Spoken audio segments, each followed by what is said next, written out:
I just went to the post office and they were out of stamps. How does that happen? It's 2015. Nobody actually mails anything anymore. You should have tons of stamps. Hi everybody, welcome to the first ever installment of Wedding Wednesdays. I'm Michelle, and this is Mark, and we're getting married.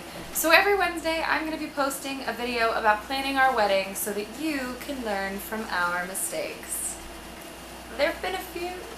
We are 3 months from the big day, and that means invitations. This is when it starts to get real. Everything before the 3-month mark is the fun stuff. You think, oh, we could have baby's breath in mason jars, and wouldn't it be fun to have a photo booth? And then the 3-month mark comes around and you're like, I need to start ordering votive candles. What have you been doing? Get it together, McNally. Invitations. Seems simple. And then you wake up at 3 o'clock in the morning because you're doubting your font choices and you don't even know who you are anymore. Georgia? Come on. What am I, writing a syllabus for my history of fashion class? So here's what I learned about invitations. I don't care about invitations. I get it. Invitations are important. But when I ask you, did we collectively decide it was okay to spend this much money on envelopes? Sure, I'm gonna lick it, but my mom is just gonna rip it up and throw it away. If you order your invitations from a place that's like, ooh, for an extra $10 a piece, you can get our special linen and chrome envelope to just really offset your design, don't fall for it. Don't lick the envelopes. I use tape. Use a sponge.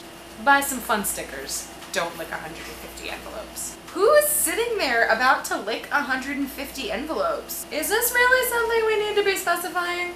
Our wedding is very DIY. Not because it's cute. It's because we're broke. We found a design on the internet and had a friend of ours Photoshop it together, and then we ordered it from an online printing place with the free envelope, which is a plain white envelope that's just gonna end up all messed up anyway. So, victory. Which brings us, I suppose, to the actual invitations themselves. You're gonna keep it, your parents are gonna keep it, the rest of your friends are gonna keep it for about 2 months. And then one day they're gonna find it in a drawer full of old birthday cards and that one box of toothpicks you always forget you had. And they're gonna go, what the? Get rid of this. Good food though. There's going to be a lot of details that you want to put on that invitation. That's what a wedding website is for. Because there's going to be like 50 million things that you want your guests to know. I worry about the details a lot. How is everyone going to check into the hotel? Where is everybody going to park? All the invitation has to say is, here's when it is, here's where it is, oh, and here's who we are. There's going to be people on your guest list whom you have never met. It happens. Don't give your grandmother a hard time that she wants to invite one of her friends. It's either that or see her next to your coworker Sharky and just hope they get along. They both watch Deadwood. That could be something. Helpful tip, number your RSVP cards. That way, if your guest forgets to write their name down on the RSVP card, you still know who it's from. We've been getting our RSVP cards back, and I almost don't have the heart to throw them away. Maybe I'm sentimental. Maybe I care about the environment. Maybe I just spent a lot of money on them and I don't like the idea of just throwing them away immediately. There's a lot of ways to make your RSVP card into a little keepsake. You can have the guests write a wish for you or a piece of advice on their RSVP card. You can have the guests write down a song they'd like the DJ to play. It's hard to throw them away, so you might want to find a reason to justify keeping them. Should you put a stamp on the envelope for your RSVP card? We did. You don't have to. If one of your family members is upset about having to use a stamp, I don't know why you're inviting them to the wedding, because they're going to give you a crappy gift. Oh, a fork. Thanks, Aunt Gladys. Everybody's got those moments in their wedding planning where they end up crying over something that doesn't matter at all. The odyssey of getting these stamps.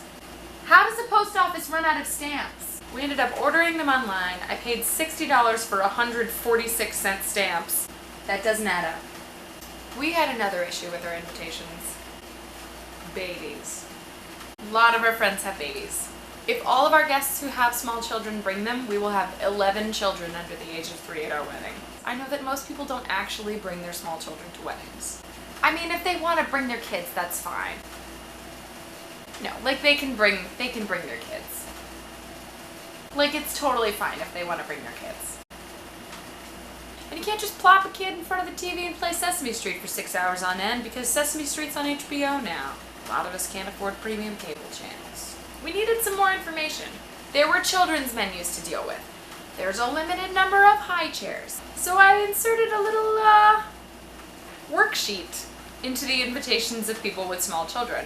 I wanted to find the right balance between funny and passive aggressive, which I'm actually really good at. You should have seen my notes to my college roommates. Oh, we laughed. And then we did our dishes. To our friends with small children, there's just a couple of things we need to know.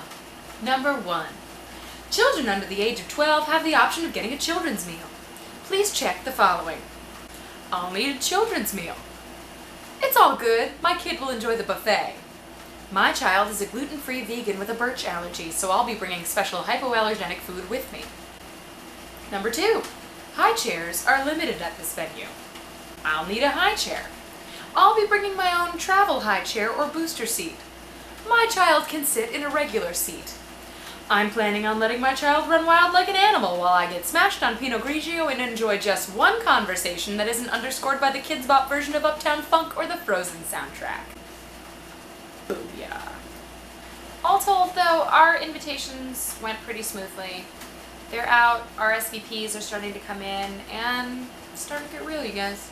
I'm getting married. I'm excited. Do you have an invitation horror story you'd like to tell me about? Put it in the comments below. And don't forget to subscribe and like this video. And if there's some wedding topic you'd like to see us discuss on Wedding Wednesdays, us, as if it's not just me and a mimosa. The mimosa counts as another person. Tweet @Michelle McNally, #Wedding Wednesdays. See you guys next week.